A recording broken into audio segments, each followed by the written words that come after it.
महाराज जी, अध्यात्म की तरफ चलते चलते अचानक मन विचलित सा हो जाता है, उल्टे से ख्याल आते हैं, नकारात्मक ऊर्जाएं उत्पन्न सी होती हैं महाराज। वो चूंकि संसार का मनोरंजन उसको प्रिय लगता है, मन को मनमानी आचरण करना उसको प्रिय लगता है। उसकी गलती नहीं है, हम जहां उसको लगाते हैं वही वो राजी होने लगता है। अब जैसे अध्यात्म मार्ग में लगा रहे हैं तो इसमें जहां जहां वो लगा रहा है उसके विरुद्ध बात है। उसको भोग चाहिए, उसको हर इंद्रिय के मना खष्टान इंद्रियाणी प्रकृति स्थान कर सके। 5 ज्ञानेंद्रियों के द्वारा विषयों में विचरने का स्वभाव बना लिया है। भगवान कह रहे हैं आप भगवान के अंश, ममैवांशो जीव लोके जीव भूता सनातना मना खष्टान इंद्रियाणी प्रकृति स्थान कर सके। आप इस मन के भुलावे में आकर, मन भोगों के भुलावे में आपको फंसाकर ये सदैव अधीन रखा है। अब अध्यात्म सुनना शुरू किया, अध्यात्म चल तो अध्यात्म में मन को वश में किया जाता है। और अभी तक आप मन के वश में रहे, तो जब आप सपोर्ट नहीं देंगे तो आपका सपोर्ट करने लगेगा। इसकी चाल समझना, क्योंकि आपके बिना उसकी कोई सत्ता नहीं, वो आपके बिना कुछ नहीं कर सकता, आपके दस्तखत से ही करेगा। जैसे हमारा मन कह रहा है मैं देखूं, हम कह रहे नहीं देखना है, वो 100 बार कहेगा देखो, आप कहोगे नहीं ये देखो, अब वो लग जाएगा जिधर आप लगाओगे, पर वो कुछ समय तक लगेगा, फिर वो आपको वश में करने की कोशिश करेगा। और वो जब आप ना करेंगे तो आपको जलाएगा। अगर उस जलन को सह गए तो मन को अधीन कर लेंगे, और नहीं सह गए तो मन आपको अधीन कर लेगा। ये खेल चल रहा है। प्रायः सब मन के अधीन ही होते हैं। मन को कोई चेला बनाने वही सच्चा गुरु। दूसरों को तो चेला बनाना सहज है, मन को जो चेला बना ले वही सच्चा गुरु। मन ने सबको चेला बना रखा है, नहीं बना रखा, जैसा कहता है वैसे ही करना पड़ता है। और बड़ा बात यह है कि मन को हम जैसा कहे शास्त्राज्ञा से वैसा चला ले, सो महात्मा वही गुरु वही भक्त। नहीं तो भाई भेष चाहे जो हो, मन के अधीनता से मुक्त होना बहुत कठिन होता है। कोई बिरला मन को अधीन करके भगवान की प्राप्ति करता है। तो आप लोग उसी बिरले में हैं, क्योंकि अगर सत्संग मिल रहा है, साधु संग मिल रहा है और अध्यात्म की बातें सुन रहे हैं, अध्यात्म में चल रहे हैं, तो हम ये नहीं कह सकते कि हमारे ऊपर भगवान की कृपा नहीं। कृपा है, पर हमें विचलित नहीं होना। कम से कम ये बात आप स्वीकार करते हैं कि कभी कभी वो हमको गिराने की कोशिश करता है, अर्थात आपका बहुत सहयोग देने लगा है। तो एक समय था कि हम पूरे उसके अधीन थे, आज है कि आधा आधा हो गया है। आधा वो हमारे अधीन हो रहा है, आधा अपने अधीन करना चाहता है। तो चढ़ाई और चढ़ते जाओ, उसके पॉइंट कम करते जाओ, अपने पॉइंट बढ़ाते जाओ कि अब 60%, अब 65%, अब 70%। फिर जिस दिन 100% तुम्हारे अधीन हो गया, उसी दिन भगवान के आनंद का जो स्वरूप है वो प्रकाशित कर। अब ये लड़ाई बहुत जोर की है, छोटी मोटी लड़ाई नहीं है। वो छोटा मोटा शक्तिशाली नहीं, बहुत शक्तिशाली है। क्या आपको सपोर्ट देगा, राधा राधा राधा, फिर धीरे से आपके सामने रखेगा। देखो इतने दिन जब करते हुए कोई सुख तो नहीं मिल रहा, इसको भोगो, अभी आनंद आ जाएगा। और देखो ये भोग आपके पास व्यवस्थित है, देखो ना अभी आनंद आ जाएगा। अच्छा अब रुका राधा नाम, अब वो उस भोग में ले गया।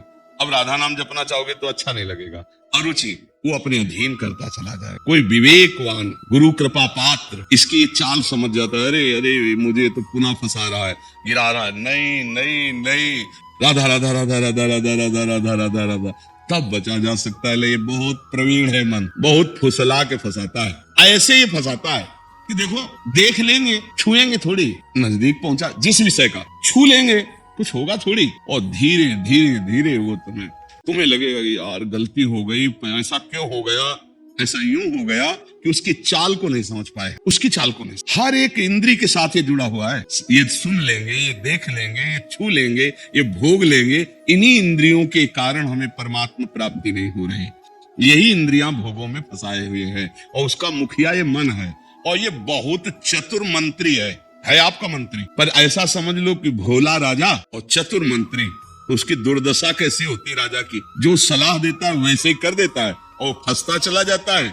और मंत्री अपने को बलवान बनाकर केवल नाम मात्र का राजा उसको बनाए हुए सारा काम वही कर रहा है। देख लो आप, नाम मात्र के आप जीवात्मा भगवान के अंश हो, सारा काम वही मन कर रहा है। हमारा मन कर रहा है आज ये खाएं तो हम खाएं, नहीं, ये मन की मांग है, तेरी मांग नहीं है। लेकिन ऐसा कौन भेद पैदा कर पाता है। मेरा मन कह रहा है आज ये देखा जाए, तो अब भाई देखा जाए। मेरा मन कह रहा है, तो कभी कभी मन अच्छा सपोर्ट करता है। जैसे आपको मन ने ही कहा चलो चलते हैं सत्संग में, बाबा के पास बैठते हैं वृंदावन में, अच्छा सपोर्ट दिया ना। वो सपोर्ट ना देता तो आप नहीं आ पाते। बस इसको अच्छे सपोर्ट के पॉइंट में लगाते रहो, और जब बुरा सपोर्ट करे उस समय सहना बहुत कठिन होता है।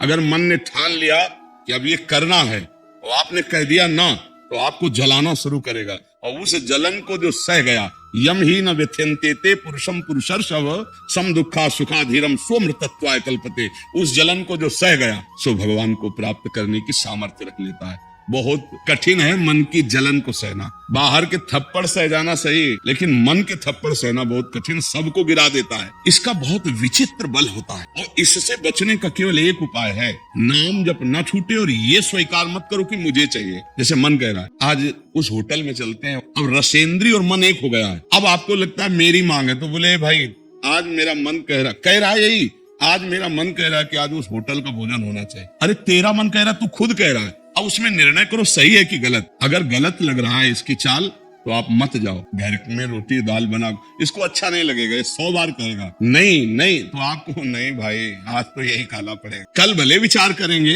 कल विचार करेंगे आपकी बात पर आज नहीं, आज तो ऐसे बस में करना होता है। एक साधु के मन में आई कि खीर मिले, बहुत दिन से नहीं मिली।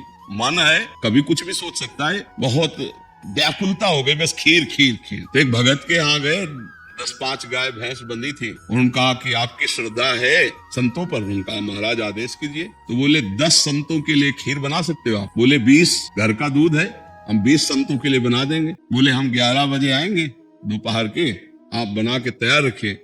वो अकेले आए तो उनका और संत, बोले और संत यही है सर। अकेले कमरे में बैठे 20 संतों की खीर, तो कहा आप लोग बाहर हो जाइए, हम एकांत में पाना चाहते हैं। वो पाए तो भाई 20 संतों के लिए खीर बनी, मतलब 20 पेट भर जाए। तो पाए फिर एकदम यहाँ तक हो गए तो उल्टी हो गई, फिर मिलाया उसे, फिर मन कह रहा नहीं अब खीर नहीं चाहिए। बोले नहीं खाओ खाओ, रोमांच हो गया, नहीं खाएंगे एकदम।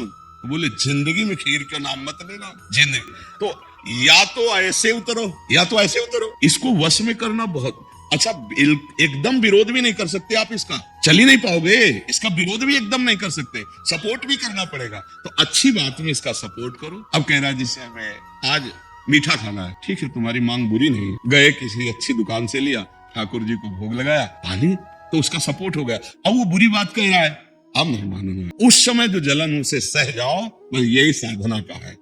मन को अगर अधीन कर लिया तो बात बन गई। एक हम बार बार सुनाया करते कि मन मारिया तन बस में कीना, हुआ भरम सब दूर, बाहर से कछ दिखत नाई अंदर चमके नूर, आपो त्याग जगत में बैठे नहीं किसी से काम, उनमें तो कुछ अंतर नाई संत कहो चाहे राम। वो गृहस्थी में भी है। आप एक पत्नी व्रत लिए हुए धर्म से आप चलते हैं, दूसरी किसी माता बहन की तरफ गंदी दृष्टि नहीं, धर्म से धन कमाते, परिवार का पोषण करते, नाम जब आप महात्मा है, आप सतमार्ग के पथिक हैं, क्योंकि आप अपने प्रवृत्ति धर्म से चल रहे हैं और एक निवृत्ति में अपने धर्म से चल रहा है, तो वो महात्मा है। ऐसा महात्मा का मतलब केवल वेश से नहीं होता, महात्मा का मतलब उस लक्षण से होता है। अगर आप भागवतिक लक्षण से हैं तो आप भक्त हैं, आप वैष्णव हैं, आप महात्मा हैं। तो मनुष्य जीवन का परम लक्ष्य है मन को अधीन करके परमात्मा प्राप्ति करना। अगर मन अधीन नहीं हुआ तो परमात्मा प्राप्ति में बड़ी बाधा खड़ी हो जाती है। नाम जप करते रहो, धीरे धीरे वो बल आता रहेगा नाम जप से कि आप मन को अधीन कर लोगे। नहीं तो पीछे वाले बैच में यही कह रहे थे कि जितनी जेल भरी है ये सब मन से ही भरी है। नहीं बोले ऐसा क्यों किया? बोले मन ने कह दिया, आप क्या करें, हम तो कहते थे नहीं करना, पर इस मन ने फंसा दिया, तो बोले 20 साल की सजा, अब भोगो जेल। मन की एक हरकत ने पूरा जीवन बर्बाद कर, मन की एक हरकत ने फांसी पे चढ़ा दिया। वही मन की तो हरकत है।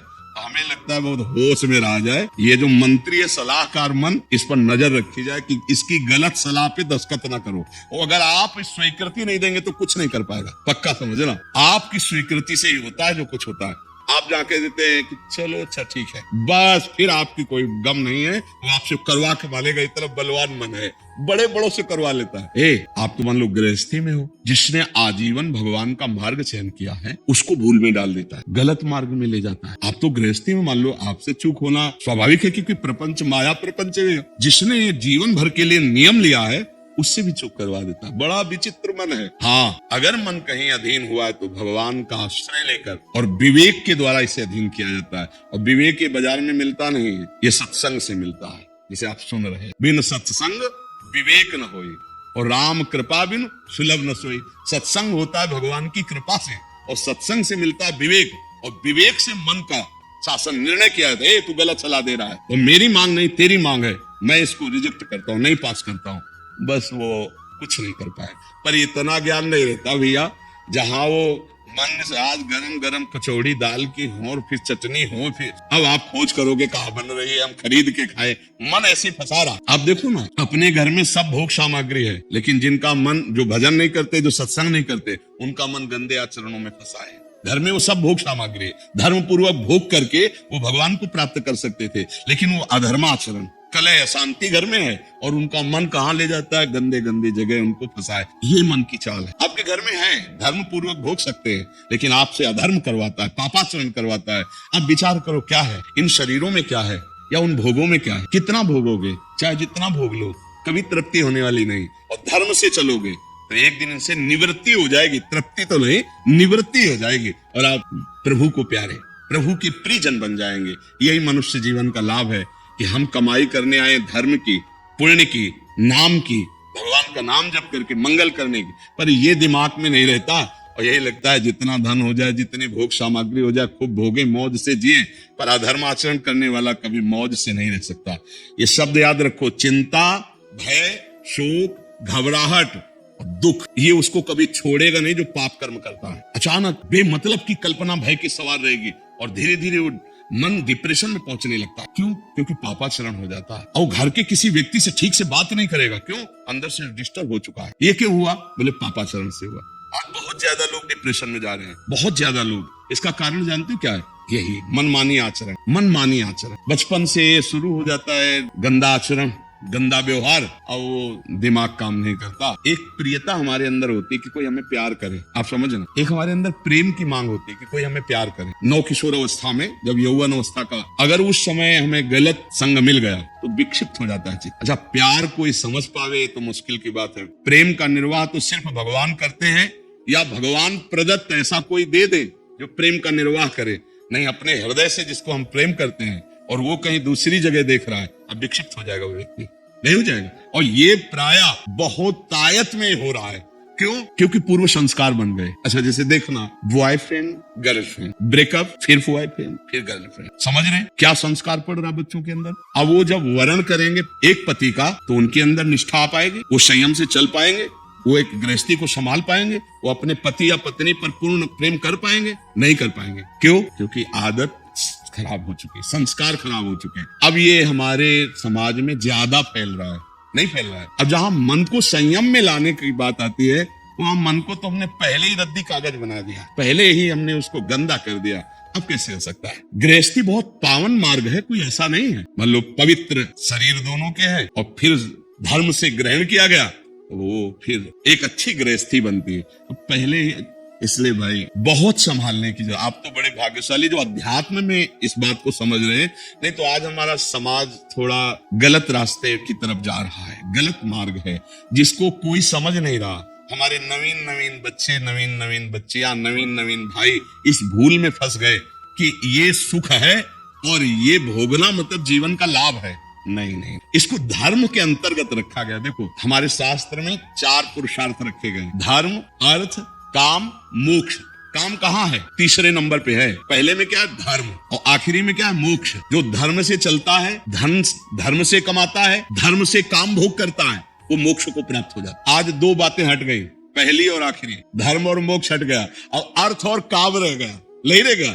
बस यही पशुता बढ़ती चली जाए। अब ये संतों की बातें कड़वी लगेंगी समाज को, लेकिन भैया बहुत गलत रास्ते में अपने लोग जा रहे हैं। इससे लौटना अभी संभव है, अभी लौटना संभव है। अगर कदम आगे बढ़ते चले गए तो आप लौट नहीं पाए। आप देखो, हमारे नवीन बच्चों में बहुत डिप्रेशन की ये बात आती चली जाए। क्यों? विक्षेप पे विक्षेप पड़ रहा है। अब वो उससे आसक्त है, वो ब्रेकअप हो गया। अब उसका दिमाग पे जो भार पड़ा, वो पूरे जीवन की जीवनी शक्ति को नष्ट कर रहा है, चाहे बच्चा हो चाहे बच्ची हो। मतलब कई ऐसी समस्याएं प्रकट हो रही हैं जो अपनी बात कह नहीं सकते हैं, वो अंदर ही अंदर वो अपने को खोखला कर लेते हैं। हमें लगता है कि माता पिता को, परिवार को इन समस्याओं से, बच्चों से जुड़कर उनको हटाना चाहिए, उनको शिक्षा देनी चाहिए, उनको ऐसा मित्रवत बल देना चाहिए जिससे उनकी मानसिकता उभरे। अगर ये छूट बनी रही, इसे कहा जाता है दोस्ती, लेकिन भारी दुश्मनी फैल रही है, भारी हमारे जीवन का नाश करने वाली वृत्तियां फैल रही। तो इसलिए इससे बचा जाए और नाम जप किया जाए। अगर मन को छूट मिल जाए तो नरक पहुंचाने की पूरी व्यवस्था कर देगा। मन को छूट मिल जाए तो भारी से भारी अपराध करा देगा और जलाता रहेगा। इसलिए मन को छूट ना दी जाए, और मन को छूट ना दी जाए इसके लिए जो चाहिए विवेक, वो सत्संग सुना जाए और जो बल चाहिए वो नाम जप किया जाए। नाम का बल और सत्संग का विवेक, ये दो ही बचा सकते। साधन को हरि भजन है, कै सत्संग सहाय। अगर आपको यह वीडियो अच्छी लगी है तो वीडियो को लाइक करें, कमेंट करें और चैनल को सब्सक्राइब जरूर करें। और मैं आपको मिलता हूँ कल एक और नए वीडियो के साथ। राधे राधे।